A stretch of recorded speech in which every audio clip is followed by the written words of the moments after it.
So, good morning or good night, depending on where you are in the world, couchers, and welcome to a brand new interview of the Shield Dude on a Couch. And we have a different type of interview because it's not a band.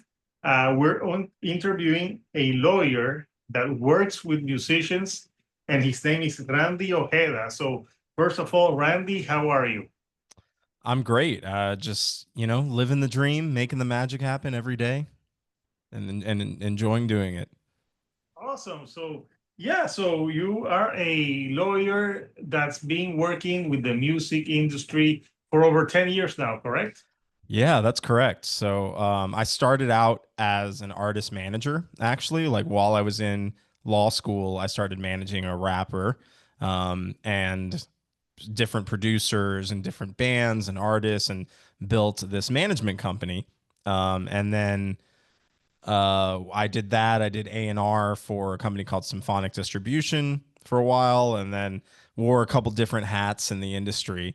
And then, but I had already gone to law school. So when the pandemic happened, suddenly my business on the management side really slowed down, right? Because a lot of the bands couldn't tour, couldn't continue as a band. So I had to find kind of another pivot, and I started my law practice during the pandemic, and kind of haven't looked back. And I've been working with artists, musicians, labels, producers ever since. So since day one that you started your law firm, you were focusing on the music industry. Absolutely. Yeah. No, I've been working in the music industry my whole life basically. I was a musician first. I played bass in a punk rock band, and did that and toured and all that, and then started the management company and the A&R, and worked with a label, and did a whole bunch of different things. So when I started the law practice, my primary goal was to be a resource for independent artists and independent musicians. I met so many attorneys through my music career who, they understand the law, right? But they don't understand the music business, and they don't understand the industry and how, the needs of artists and the needs of, independent creators. And I felt like I could provide a service that nobody else is really providing. Yeah. No, that's good that you took your experience. I just wondering, which was the punk band that you played in? It was a band called The Cruise. And it's a terrible name because there's so many ways to spell cruise. People are like, is it like a cruise ship, or is it a cruise like Terry Crews, or but I always say it was the cruise, Cruz, like Penelope, not like Tom, like Penelope Cruz.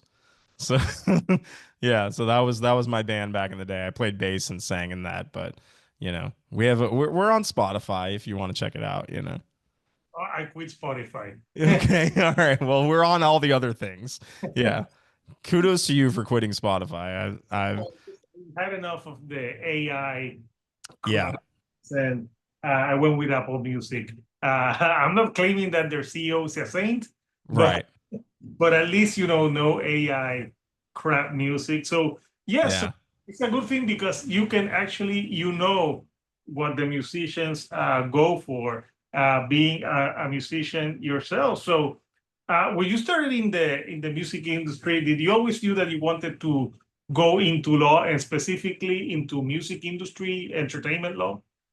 Yeah. So I went to law school at a time where I thought I was done with music. Like my band had kind of split, and, I didn't think I was going to keep playing music. So I went to law school with the intention of being more of just like a standard corporate attorney, or something like that, business law. That was kind of my thinking. But then once I started managing artists, as kind of just a little side hustle, I started seeing the need for somebody with my skill set. And, you know, I I just was able to merge the two sides, you know. Okay, and I think recently you launched like a new service in your law firm. What's that new? Yeah. Yeah, so I've launched a subscription model. I know everything is a subscription these days, but I felt like, you know, most lawyers bill by the hour, right? So, every phone call, every email, every question you ask, you get billed for. And what I found is that just doesn't work for independent artists because, budgets are so tight already that, to have an unpredictable attorney's fee where you don't know if it's going to be 1 hour or 10 hours this month is just brutal for artists to try to wrap their heads around. And what ends up happening is they end up just not hiring a lawyer, not working with anybody, and then they run into problems that they have to then spend a lot more money on later. So my idea was to create a subscription model for this law firm where, artists pay a set monthly fee and get access to a certain number of contract reviews, a certain number of services, questions that they can ask me, and I'm available for Q&As and that kind of thing. And that allows the artist to budget appropriately for their legal services and actually get help, as opposed to, you know, them thinking, oh, I don't want to ask this question because I don't know if it's worth the legal fee or if it's worth, paying to ask this. And then they don't get clarity, they don't get their or they don't get their questions answered.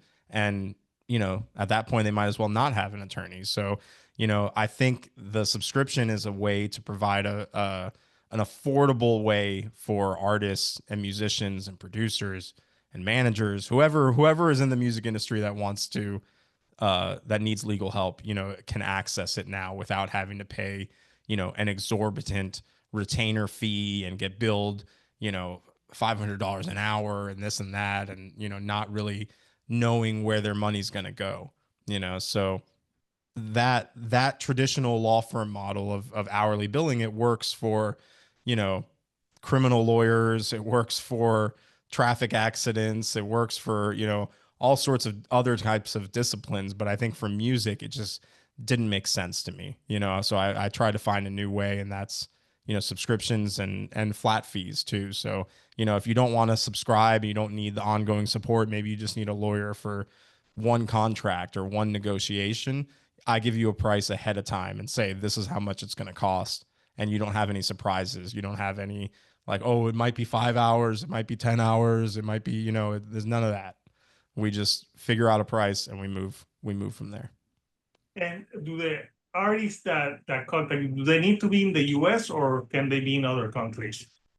I mean, I'm only licensed to practice U.S. law, but I have worked with clients who are international artists who, obviously the U.S. is a very big market for music, probably the biggest market there is. So, a lot of artists are signing with a US based record label or signing with a publishing company in the US or just trying to break into the US market through touring or something like that. And that's, I can definitely help international artists with that. Yeah, I was just curious because obviously you being in the US. So uh what is usually like the like with artists, what is like the most thing that they struggle with like being a musician because like in legal terms? Yeah, I would say the biggest thing is whenever you work with somebody else in the music industry, you need an agreement, whether that be a collaboration agreement, a production agreement, a side artist agreement, like whatever, however you're actually structuring your collaboration, there's different agreements that go into that. But that's the main thing that I don't see artists doing is that, they're working with a friend of theirs in the studio and, they're friends, so they don't feel like they need paperwork. And then the song blows up, something happens, and all of a sudden now they're arguing over who did what, who owns what, how much of a percentage each person gets. If you get those things out and put them in paper ahead of time, you're going to avoid so many arguments and so many issues later on.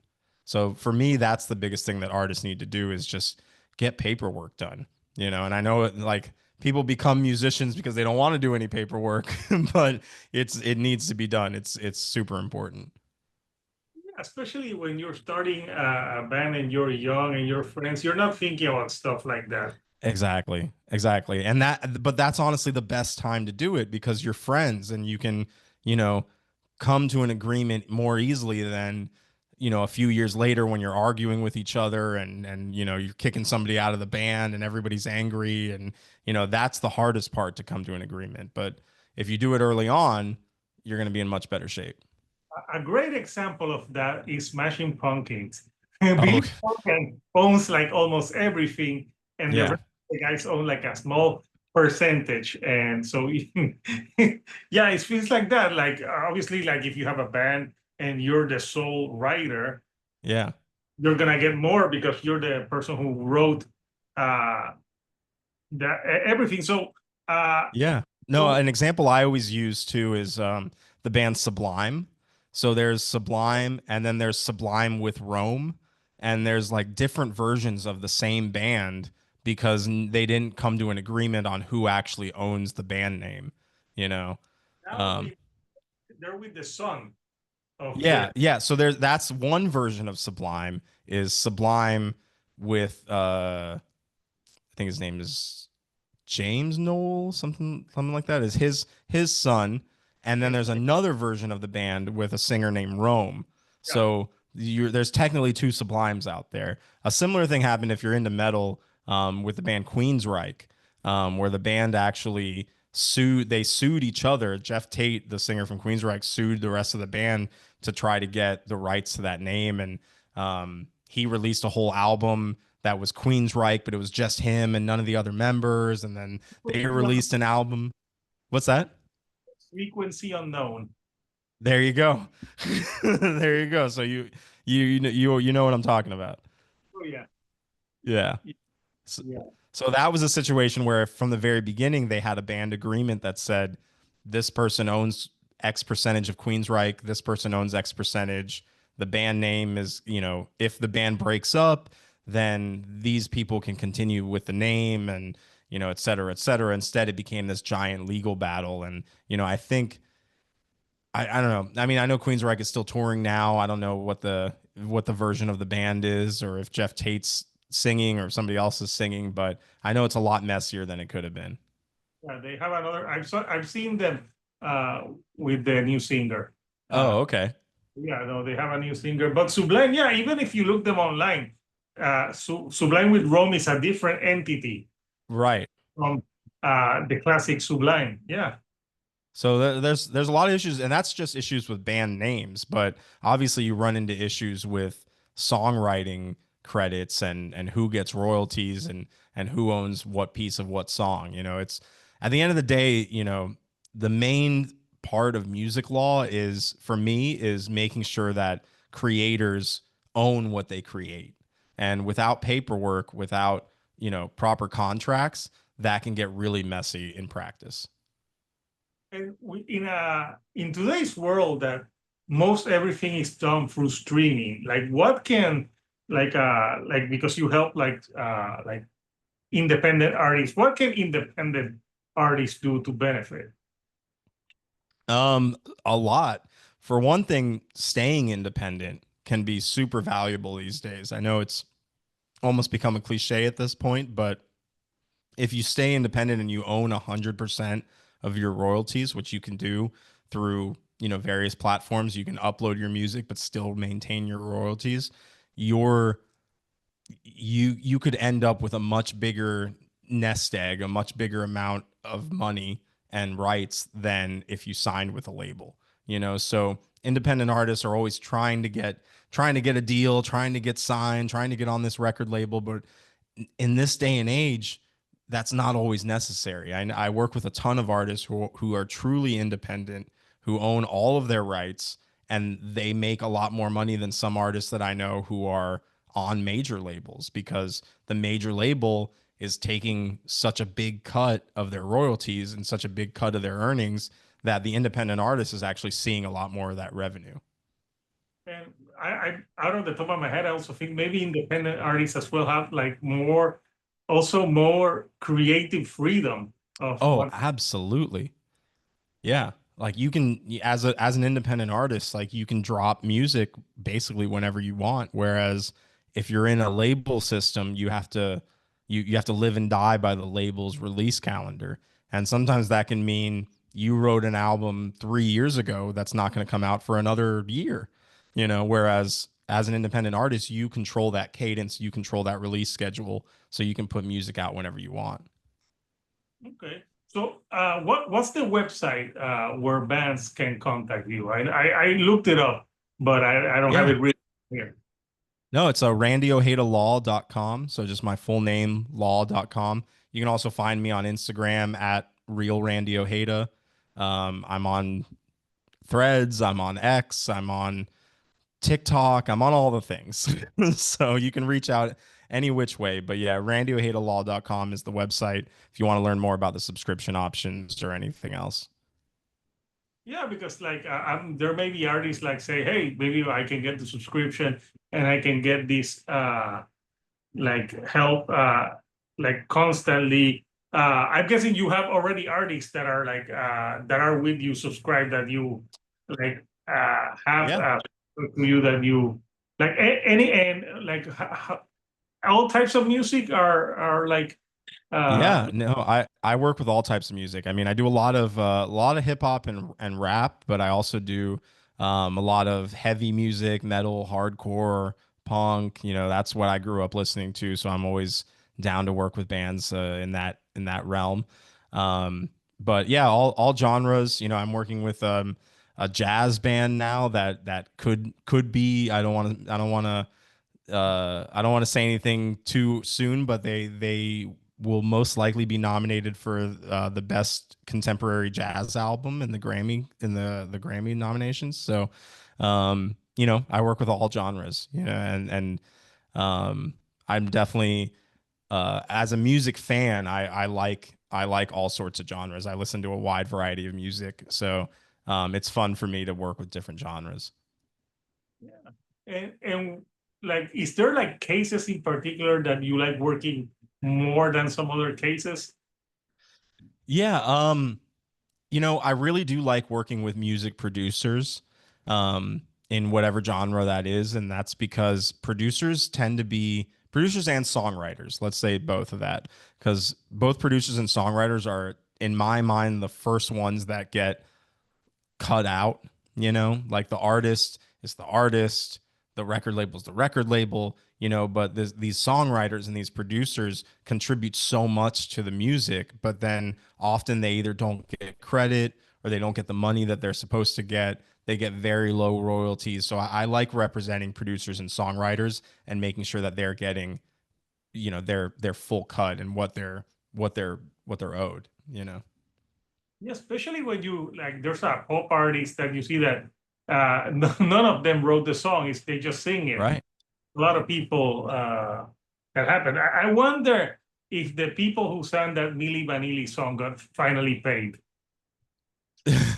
Yeah, I don't know. Yeah, I'm not sure about that one, but there's a lot of situations where people, you know, and you look at those pop artists, right? And you look at the credits, and it's not one songwriter, it's five songwriters, it's 10 songwriters. So like, how do you split those royalties? You know, how do you make sure everybody's getting what they deserve, you know, from a song when there's 10 people that wrote on it and three producers and multiple mixing engineers and whatever. It gets really complicated. And that's where back to my earlier point about making agreements early on and figuring these things out from the beginning is really helpful because you know you it's just you'd be so surprised at some of the arguments I've had people make, be like, oh, well, I was in the room when they wrote this, so I should get a percentage just because I was there and I helped the vibe and, you know, things like that. Like people will make these arguments that, like, oh, I told you to change the word and to but, and you did that, so that now I get a percentage of the cut. It's like, be very careful who you invite to the studio because you never know what kind of crazy story they're going to come up with. That sounds like when you're in college and you're doing like a project with some people and you like just Yeah. showed up to the last day. I'm like, oh Yeah. no, I was in the project. Yeah, So exactly. Exactly. So, you know, that happens all the time and it's hard, you know, without concrete proof, it's hard to refute that. Like somebody, you know, if somebody's in the studio with you, you don't know, you know, nobody else knows what they contributed to the album except for you, you know. Do you ever get those cases of like, because there's so much music that sometimes there's songs that are similar, Mm. and there's some similarity to them, but and then they sue the other band because they're like, hey, and you stole my song or things like that. Do you does that happen frequently again today in 2025? Yeah, it does happen. Typically, it's only the more higher profile songs, like the more popular songs, where it actually becomes an issue. What I see a lot of though is people using people sampling songs that they didn't have permission to sample. So they'll take the bass line and the drums from something else and then, chop it up in their audio program and then, you know, spit it out as a new song that's theirs, but they didn't get permission from the original sound recording owners, and now it's a whole problem, you know. But yeah, lots of situations like that. I'm dealing with a situation now for a song that I cannot name for legal reasons. I cannot say the name of the song, but right now the song has over 200 million streams, and everyone's still arguing over percentages and who actually produced it. So I represented one of the original producers, and then another producer came on board or came out of the woodwork basically once the song got really popular and said, "Hey, this is my beat. Like I made this and sent it to this other producer, and then he used it." And he's arguing that, my client is arguing that no, I actually produced this all myself. And there's this big back and forth, and meanwhile this song is just racking up streams. It's one of the most popular songs of the year. It's definitely a song that a lot of listeners of this podcast have probably heard. But like I said, I can't say I can't say what the song is. But it's a big problem. Like nobody's getting money from it right now. Like the money's just kind of sitting there waiting for everybody to figure out who it's going to go to. And that can be really tricky. That situation might actually end up going to court. So yeah. If it goes to court, I'll be like, hey, maybe that was the song Yeah. Yeah, maybe. that Yeah. Randy is referring to. But like I here in Puerto Rico, one of my best friends in school, he used to, when they had like reggaeton, underground music before Hmm. Funny and everything, he sang a song, and I remember this was like in 1999 or 2000, and he like showed me the song. He's like, oh, we got this great song, it's so original, and he put the song. And the beginning bass line went like da na na na, and I'm like, oh god. And he's like, what? And I'm like, that's Californication. But he was like, oh, it's an original song. I'm like, no, it's not original. I don't know if they got sued back then, because I know Yeah. the song is on the streaming services. It didn't go like huge, but the whole song has the sample of that beat, Californication, Yeah. which I feel is funny because my friend had no idea until I told him that me. I'm That's really funny. like, no, that's not original. I'm like, and he's like, all right, oh, and I'm like, yes, it is. And then I played him the song, and he's like, oh, Yeah. I mean, I get it. Like there's only so many notes in Western music. There's only so many scales, there's only so many chords. So like, things are gonna end up sounding like other songs, right? But the key is, is it intentional and is it blatant? So you know, if you intentionally rewrote a song, because you heard it and you're like, I'm gonna use this, that's a problem. But you know, if you just if sometimes you just don't know where your inspiration comes from, so you just never know. can you like invent like a clause called the Vanilla Ice clause?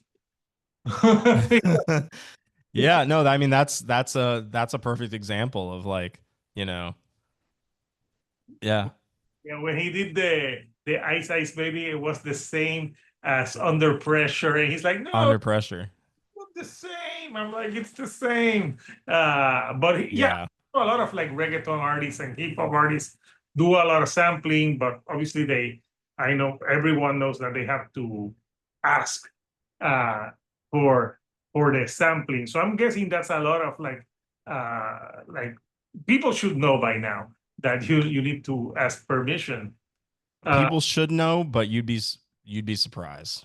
You'd be surprised at how many people don't get permission and they just put stuff out and you know, sometimes it comes back to bite them. Sometimes they fly under the radar. I've had clients release stuff that was very obviously sampled from something they didn't clear, and they've gotten away with it for years. But you know, then that's the problem though, is the minute that song goes viral or goes popular or gets put on TikTok and and all these videos, then that's when the original songwriters are going to come back to them and say, "Hey, you owe us some money."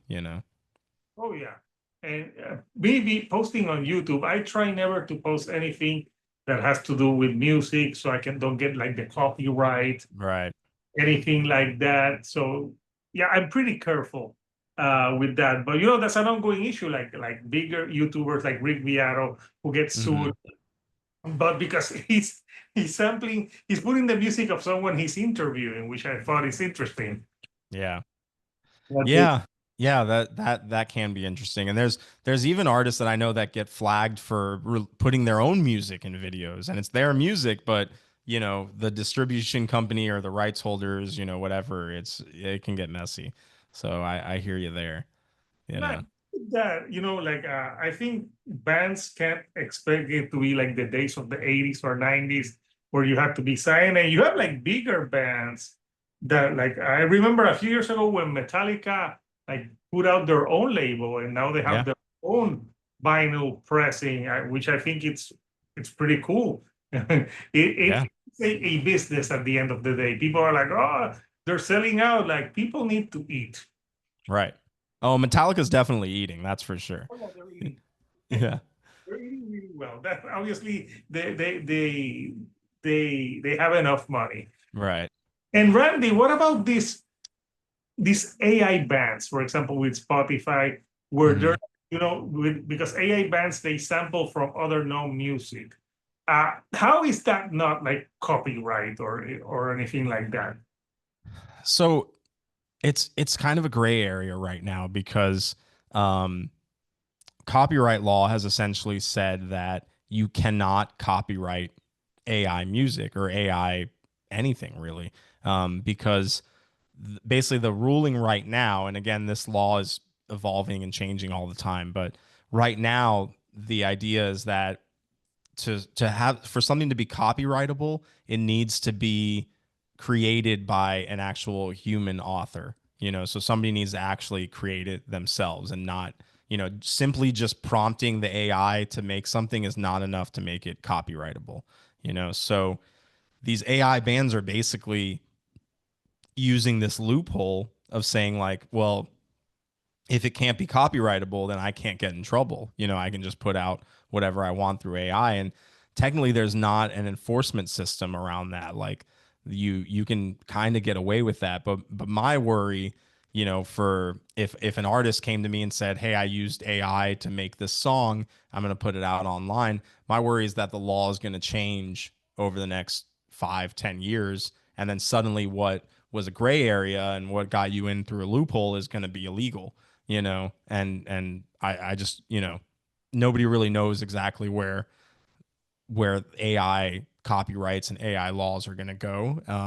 So in general, I would just be very careful of doing that. And it's amazing to me that in a bad way, it's amazing in a bad way that these AI bans are starting to appear, and that Spotify and other services are actively promoting them and putting them in playlists and putting them next to real, actual artists and actual bands. Like that is, I think, a huge problem.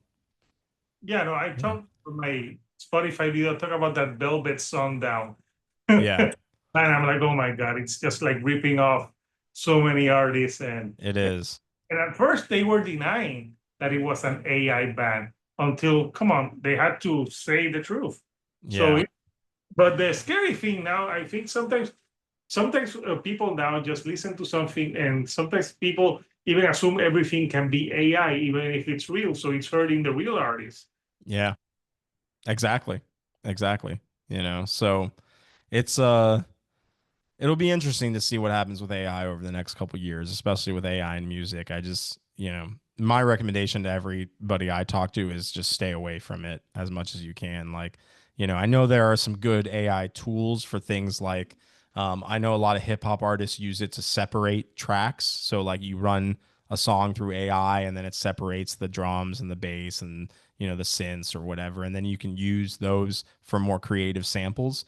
Like, I think that's kind of a cool tool and a good way to use it, but if you're just going into an AI program and saying, "Give me a song that sounds like Metallica," and then using that, that's not creative. That's not music. Yeah, I know. I totally agree. And a few years ago, it was people auto tune, and now auto Right. tune seems like harmless. It Yes. Yes. Exactly. Exactly. Auto tunes in everything now. So is. Yeah, you can tell when they're like, yeah, this is totally, they don't sound like this live. So, yeah. yeah, so Randy, it's awesome that you're doing this. And I don't know if there's a lot of like lawyers that specify in this, but it's good to have like someone who's come from bands and can understand like the things like independent artists go through these days to to survive. Yeah. Basically. Yeah. So Yeah, no, there's a few of us out there. There are a few lawyers who are specific to music, but I've always prided myself on supporting independent artists and independent music, and even though I do have some clients that are on big labels, and I work within that system as well. Like my favorite thing is seeing an artist win on their own terms and do the things that they want to do. And my whole mission is just to support artists so that they can keep doing that thing that they want to do, you know. do you get to listen to a lot of music as well? Yeah. It's funny because like the deeper you get into the industry sometimes the less music you get to listen to, which is the unfortunate part, but um I really like I take every Friday, I block off a few hours in my calendar and I listen to everything that I can that came out that week, and it's like I said, everything from heavy music and metal to rap and hip hop to indie rock, like whatever comes across my desk, I will listen to. And I actually posted that on Threads the other day that I told artists that if you send me your music, I will listen to it. Like it may take me a while to get to it, but I'm gonna listen to everything that comes my way because for every really bad song that gets sent to me, and there's a lot of bad ones, there's some good ones, and I don't like to I like to find those diamonds in the rough and you know become a champion for new music. Yeah, I get a lot of artists that write to me things. So it's cool, I'm like, especially that they care about my opinion. Yeah. I'm like, I'm just this dude. I'm a music, not a musician, but they like what they're like, no, but you have like good ear and like you have good insights on what Yeah. I tell. That's when I review music, I tell what I like about it, but I'm not like super criticizing like, the style that they play because I can't play anything. So, Sure. Yeah. so, so Randy, I'll post the link for bands, producers who are interested in your services that want to contact you and everything. So, so yeah. So, any last advice that you give like independent artists before we go? Last advice, make sure you're registering your music with a performing rights organization. So in the US, that's ASCAP or BMI. Um, you know, different countries have different performing rights organizations, but the performing rights organization, if you don't know, their job is to collect publishing royalties on behalf of artists. So if you're only using your distribution to get your music out there and you're not also registering with a performing rights organization, you're basically leaving money on the table, so that every artist should be, it's insane how many artists I talk to and I'm like, are you with BMI or ASCAP? Or are you on a performing rights organization? And they have no idea what I'm talking about. So if you still have no idea what I'm talking about, reach out to me. I will help you. I'll help you get set up, and you can start collecting all of your royalties rather than just a small piece. Yeah, the big picture. Uh, Exactly. yeah, I'm guessing there's a lot of artists that don't know that. So that's why they need you, Randy. That's what it is. Awesome, awesome. Yeah. Do you represent YouTubers too? I have actually. Yeah, I've represented some YouTubers, content creators, influencers. Music is obviously my bread and butter and my main focus, but anybody that's doing something creative and putting, content out into the world, a lot of the same principles apply. So, so yeah, hit me up. I'll represent you. I'll be the chill dude on a couch Esquire. That's good to know. Like if I need, like, hey, okay, good to know. So Randy, I want to thank you for taking some time of your busy day to chat with me about what you do and the new platform. What's the name of the new platform again? It's just Randy Ojeda Law subscriptions. So pretty simple. Like I said, just go to randyojedalaw.com. There's a ton of info on there. There's frequently asked questions, there's guides, there's a whole bunch of stuff that you can check out. And you can reach out to me directly through the website or Instagram, Facebook, whatever you want. I'm real Randy Ojeda on every platform. So don't follow the fake Randy Ojeda, follow the real Randy Ojeda. That's me. And I'm guessing there's different tiers There for subscription as well. there's like a basic starter tier for independent artists. There's more of a pro level for artists that need a little bit more support, and then there's also like an enterprise tier for labels, agencies, managers that have a bunch of artists. So yeah, there's a lot of options. Awesome. So I thought of another scenario. I said I was gonna let you go, but I thought of I remember this year there was a band that they had to separate because the guitar player spent all their money on OnlyFans. Oh, I think I remember this story. I think I remember seeing. I don't remember the name of the band, but But I just remember, and I'm thinking like, couldn't they like, oh, he spent all their money on OnlyFans. yeah, that's crazy. So, if they didn't have a band agreement that says, where the money is supposed to go, they're out of luck, you know? Yeah, So, it was like a weird like didn't they shank their expenses? yeah, a lot of people don't. A lot of people don't. It's like, yeah, and you just never know what people are going to spend money on. So, put it in writing. That's all I got to say. Yeah, so bands need to do agreements like it's a prenup. Exactly. Yeah, Exactly. That's a great analogy. just Yeah. do them because you never know. Like I would be so mad if like a guitar player spent everything on OnlyFans. It's good for the OnlyFans creators. Sure. Yeah, bad for the band. Bad for the band. Absolutely. That for the band. So Randy, Yeah. again, thank you for taking some time to chat with me. I've had fun and hope that, like independent artists can reach out to you. Maybe people who see this that have questions can reach out to you and it's beneficial for them because some parties may think like, oh, I can do it myself or things like that. And that's where people do the screw ups Yeah. and Exactly. they're losing more money. So Yep. Search if you're in an independent band mainly in the US, because here in Puerto Rico we have some different laws, even Yeah. if we're part of the US.